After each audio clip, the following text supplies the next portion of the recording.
we have to be so careful when where we put our trust with things like these safety cards or these system cards or any sort of research reports, things like that. You see a benchmark report that comes out, because benchmarks and internal testing does not always, and many times I would say never really, equates reality.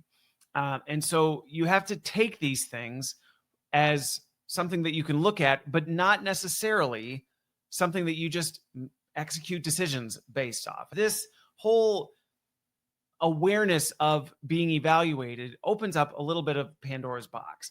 What you'll find in there is that 13% of the time, the automated test transcripts showed that it was aware and it altered its behavior based on that awareness. So its response was influenced by that. Now, I'm not intending to, ring alarm bells or all that, but what I would want to say is be careful you don't just write that off. 13% is significant. Like, that's more than 1 in 10. And what I mean by that is, like, think about this on a practical scale. Okay.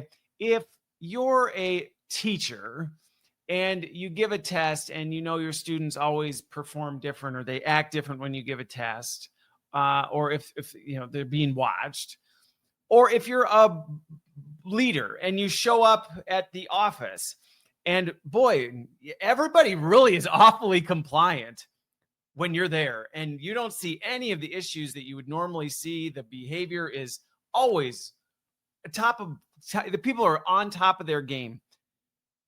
And it's because people know when they're being evaluated. And so if AI knows it's being tested, it's not necessarily showing us what it is. It's showing us what we want to see.